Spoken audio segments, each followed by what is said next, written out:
Le tribunal. Découvrez-vous, messieurs.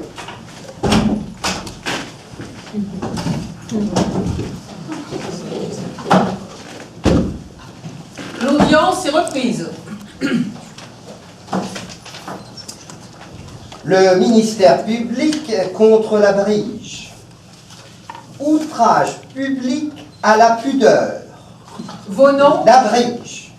Vos noms, prénom, domicile. Labri Jean-Philippe, 36 ans, 5 bis, habite la Motte Piquet. Votre profession?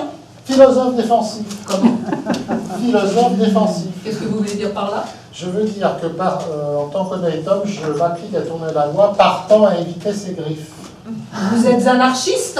Oh non, non, la République, c'est ce qu'il y a de plus bête au monde. Si l'anarchie n'était plus bête qu'elle encore. Vous n'avez jamais eu de condamnation? Jamais. Vous savez de quoi vous êtes prévenu? Du tout de quoi. D'avoir montré votre derrière. J'avoue la pureté notoire de mes mœurs. Montrer mon derrière, pourquoi faire? Bon, à qui?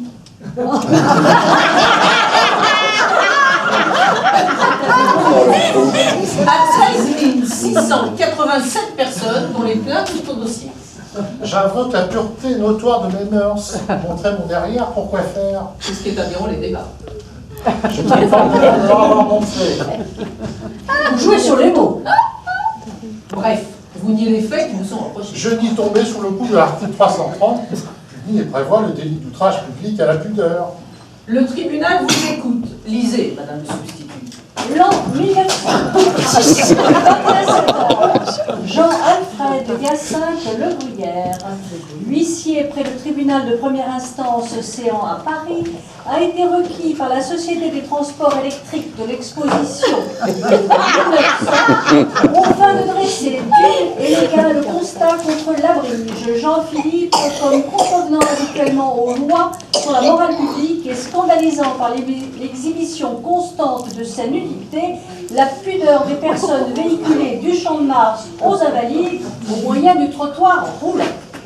En conséquence, nous étant rendus sur le dit trottoir roulant et étant parvenus avenue de la Motte Piquet, devant l'immeuble numéroté 5 bis, nous avons nettement distingué, au fond d'un appartement révélé à tout un chacun par l'écartement d'une croisée grande ouverte, une sorte de sphère imparfaite, fendue dans le sens de la hauteur, offrant assez exactement l'aspect d'un trèfle à 2 feuilles, que nous avons reconnu pour étant la partie inférieure et postérieure d'une personne courbée comme pour baiser la terre. Me baiser dans la terre, je cherchais qui est de dessous. 37 minutes après, le trottoir roulant ayant achevé son parcours, nous nous trouvâmes ramenés à notre point de départ où, étant, nous pûmes constater que les choses étaient toujours dans le même état. Une deuxième fois, item. Une troisième fois, item. Une quatrième fois, item. Vous cherchiez toujours vos dessous. Elles avaient glissé sous un homme, je tâchais de les ramener à moi avec le bout du parapluie. En voilà des explications. Achevez, madame le substitut. Nous avons également remarqué que les faits relatés ci-dessus, loin de passer inaperçus aux yeux des personnes placées sur la plateforme électrique, paraissaient exciter chez la plupart d'entre elles un mécontentement des plus vifs. D'où des protestations nombreuses et de bruyantes exclamations, au nombre desquelles il convient de mentionner les suivants. C'est dégoûtant, goujat, cochon, au ciel, qu'est-ce que je vois, c'est une infamie, Amélie, je te défends de regarder. De tout quoi nous avons dressé le présent constat pour la requérante. Labrige, Madame la Présidente, avez-vous des observations à présenter? j'ai à présenter ma défense. Vous tâcherez d'être bref. Je tâcherai d'être clair. Voici les faits dans toute leur simplicité. Le 15 janvier 1898, je viens occuper un appartement de 1500 francs lorsque la Société des transports électriques vint contribuer de manière imprévue au pittoresque du quartier.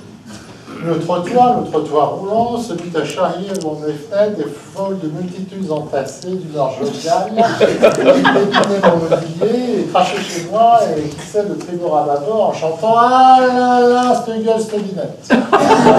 Cependant que des noyaux de cerises pleuvaient dans ma chambre à coucher, alternés de cacahuètes et de pépins de potiron. Enfin, J'arrive, fort de l'article 1382 du Code civil, j'ai référé la Société des transports électriques, qui me dit « Je ne vous connais pas, je ne sais pas ce que vous me voulez, j'ai passé, moi, société avec commission d'exposition, un contrat m'autorisant à faire rouler mon trottoir. Prenez-vous-en elle et laissez-moi tranquille. » La société avait raison. 100 fois, aussi ayant sans payer récriminé les frais du dossier, assigné Jean référé la commission d'exposition qui me dit « Je ne vous connais pas, je ne sais pas ce que vous voulez, j'ai passé, moi, société avec la commission d'exposition des contrats si la Bâtique, elle était concessionnaire de terrain, si la ville de Paris avait connu son devoir, prenez-vous-en elle et laissez-moi tranquille. » La société avait raison. L'exposition avait raison. Tellement raison que pas un moment me vint l'idée de discuter. Aussi assigné, j'en référé la ville de Paris qui me dit « Je ne vous connais pas, je ne sais pas ce que vous voulez, j'ai passé, moi, j'ai cédé à Taille-Boudin, votre propriétaire, un terrain, les droits de bâtir un immeuble.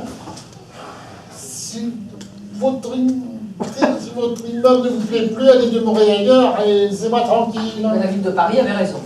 Parbleu! Aussi assigné, j'en référé Taille-Boudin, mon propriétaire. Qui vous dit « Je ne vous connais pas ».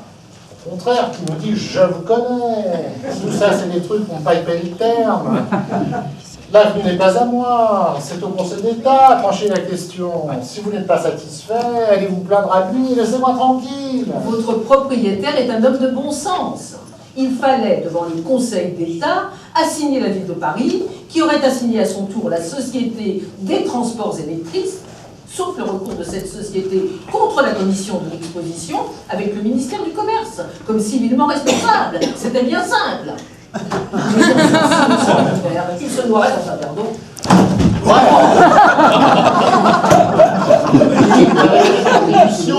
Puis-je vous non, si j'ai trop chaud, tenir mes fenêtres ouvertes. Oui. Dans un logement qui est le mien, puis-je oui ou non, si je perds dessous, me baisser pour les ramasser. Oui. Dans ce même logement, puis-je oui ou non, si la fantaisie m'en prend, me déguiser en mexicain. Oui. En turc. Oui. Et en écossais. Non. Non. Non. Ah, voilà le nouveau. Et voilà une drôle de justice qu'on arrive à se prononcer entre la Turquie et l'Écosse. On risque de troubler sous ses assises l'équilibre européen. C'est bon, assez, ça suffit. Je vois venir avec vos histoires de dessous et de jupes écossaises qui se soulèvent sous les courants d'air. Madame le Président a dit vrai. Vous êtes venu ici pour vous moquer du monde. La cause est entendue. Considérant qu'en France, il y a deux espèces de droits, le bon droit et le droit légal, et que ce modus vivendi oblige les magistrats à avoir deux consciences, l'une au service de leur devoir, l'autre au service de leur fonction, considérant enfin que si les juges se mettent à donner gain de cause à tous les gens qui ont raison, on ne sait plus où on va. Bravo. Alors des doutes cependant. Très bien. Et lui faisant application de l'article 330 et du principe « tout cela durera bien autant que nous », le condamne à 13 mois d'emprisonnement, 25 francs d'amende et aux frais. L'audience est levée. La postérité.